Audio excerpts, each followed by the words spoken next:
अरे ये कंस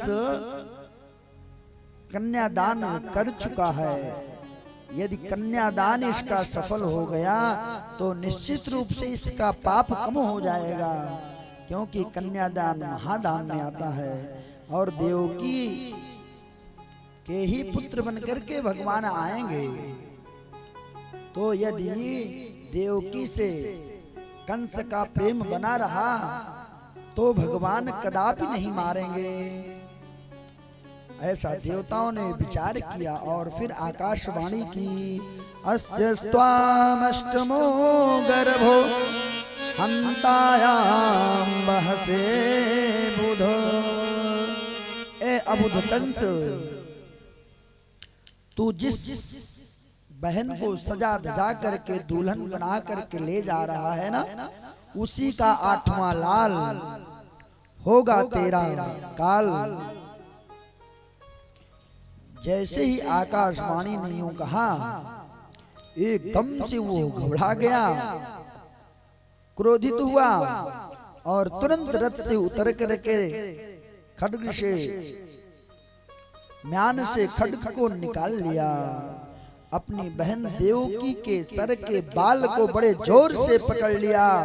भगनिम हंतुमारवध खड्ग पाणी कचे ग्रहीत। ना रहेगा बांस, ना बजेगी बांसुरी। जब देवकी ही नहीं रहेगी तो उसकी संतान कहां से होगी, और फिर मुझे कौन मारेगा? मैं अमर हो जाऊंगा, मैं अजय हो जाऊंगा। वसुदेव जी समझ गए किस दुष्ट के पाले पड़ गए।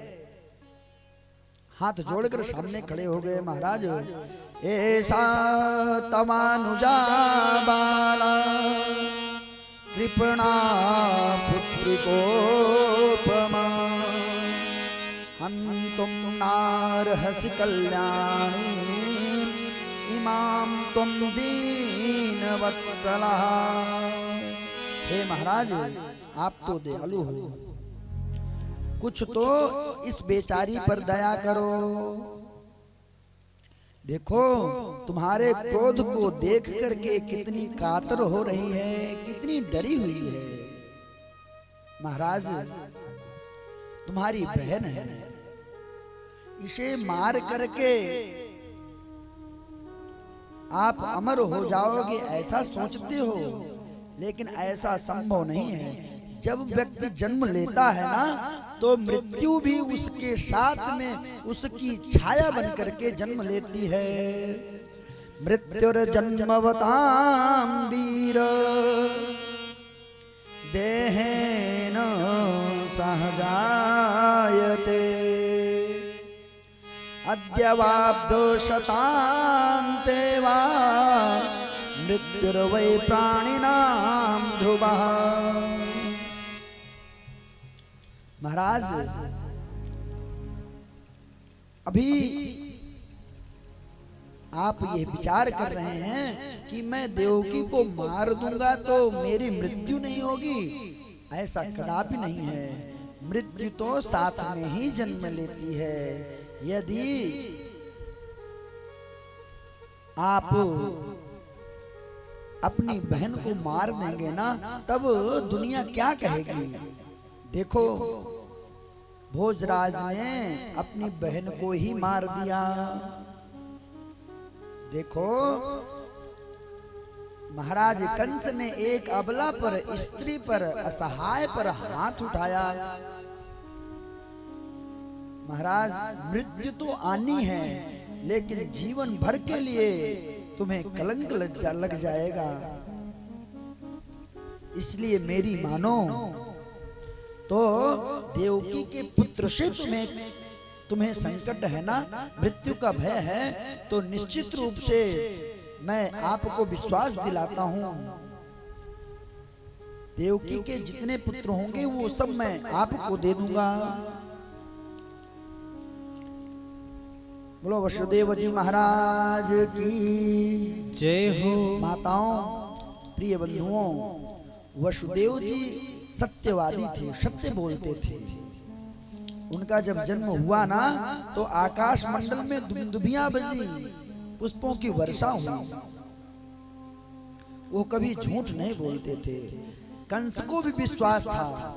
कंस ने कह दिया ठीक है, लेकिन हमारे कारागार में ही रहना पड़ेगा। बोले ठीक है। अब तो ले जाकर के जेल में बंद कर दिया।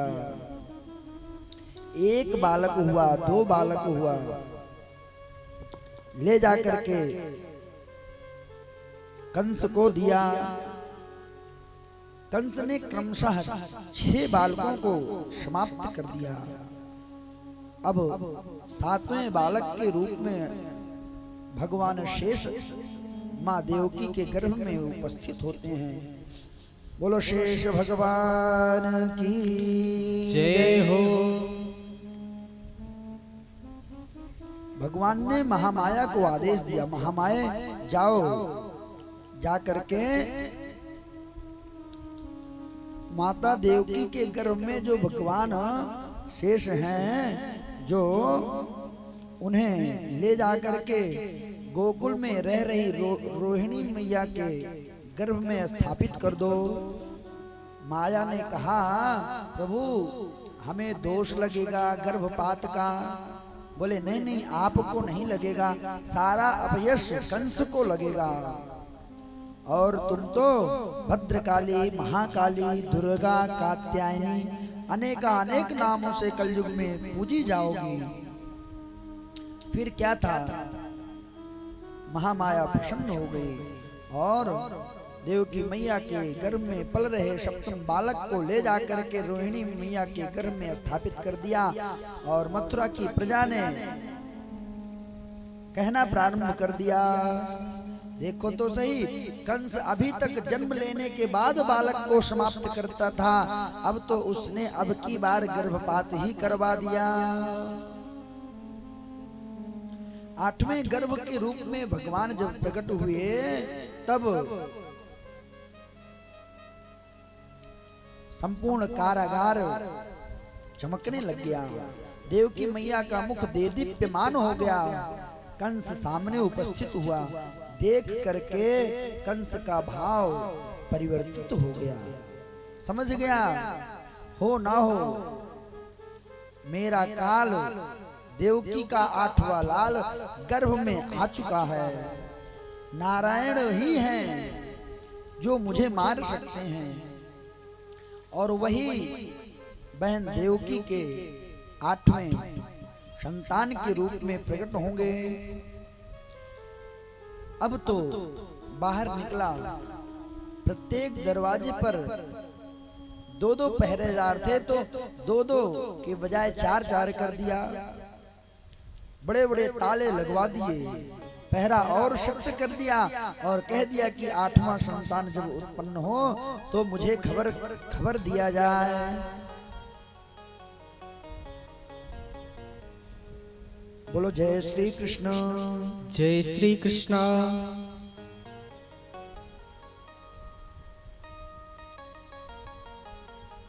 आज भाद्रपद महीना है, कृष्ण पक्ष है, अष्टमी तिथि है, रोहिणी नक्षत्र है, हर्षण योग है, बब कर्ण है, वृष का चंद्रमा है।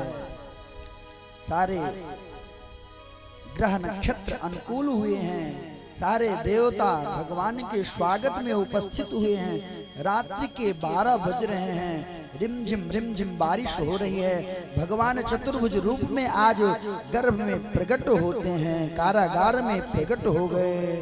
बोलो चतुर्भुज भगवान की जय हो। देवकी मैया ने प्रणाम किया है। तमद्भुतम बालकम अम्बुजे क्षणम। भगवान का आज चतुर्भुज रूप है। हाथ में शंख चक्र गदा पद्म धारण किए हुए हैं। पीतांबर पहन रखा है, छोटे से स्वरूप में है। देवकी मैया ने कहा प्रभु ऐसे कोई बालक थोड़ी जन्म लेता है, बालक तो छोटा सा होता है और रोता है।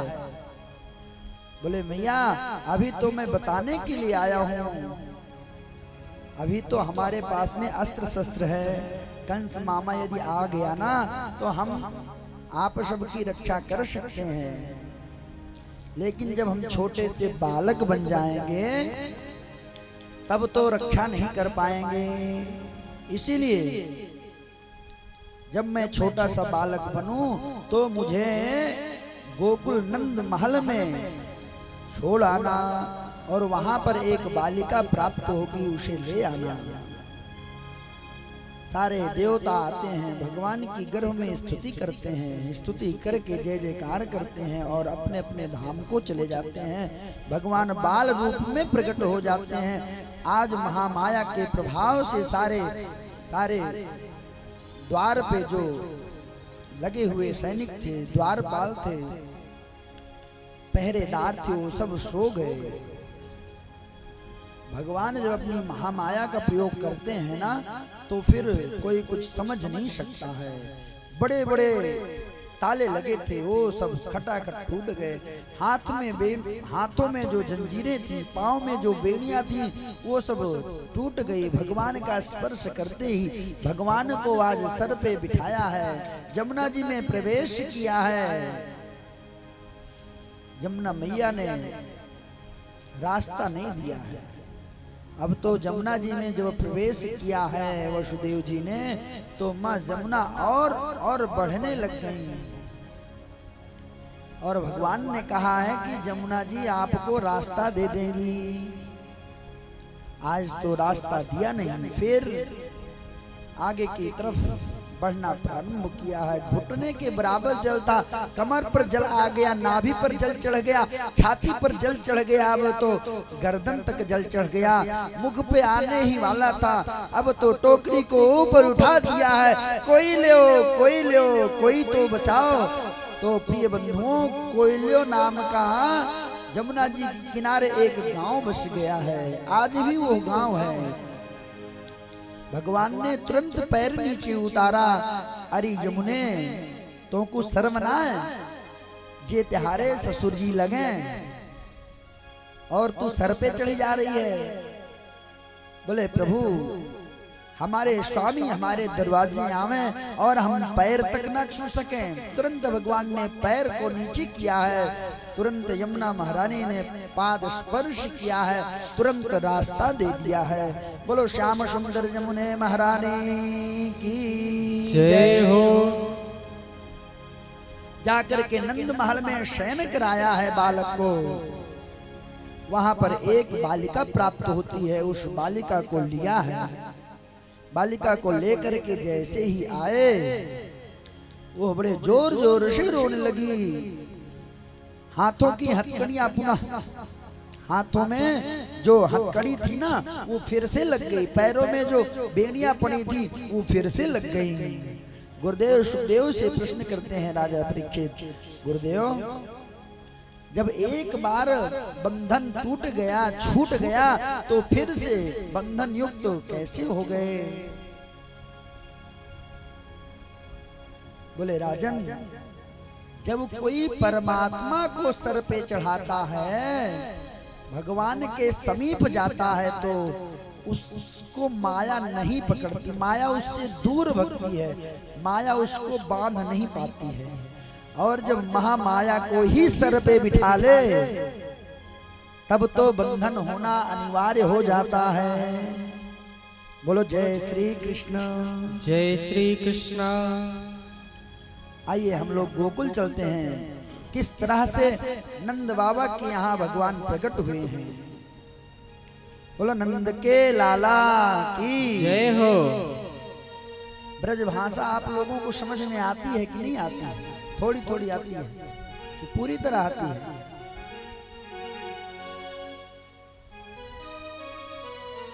श्रीमन्नारायण भगवान की जय हो। एक बार की बात है, बहुत सारे ब्रजवासी ब्राह्मण जमुना जी में स्नान किए और पहुंच गए नंद बाबा के यहाँ। बाबा राम राम। अरे विप्र देवताओं, आओ आओ, बड़ी कृपा करी तुम सबने दर्शन दे करके। बाबा के यहाँ तो 9 लाख गैया थी ना, खूब चकाचक दूध दही होता ही था, ला करके रख दिया, रबड़ी रख दिया, लो महाराज खूब पाओ। दूध रख दिया, छाछ रख दिया, दही रख दिया, जो इच्छा है सोई खाओ महाराज। आप ब्राह्मणन की कृपा ते घर में कछु बात की कमी। ब्राह्मणों ने खूब आनंद लिया और जो संतुष्ट हो गए तो आशीर्वाद दिया, जाओ बाबा पुत्रवान भव। अरे महाराज तुमने जे कहा आशीर्वाद दे दियो, या 90 वर्ष की अवस्था में या डोकरा को कहीं बालक है सके। अरे बाबा या बात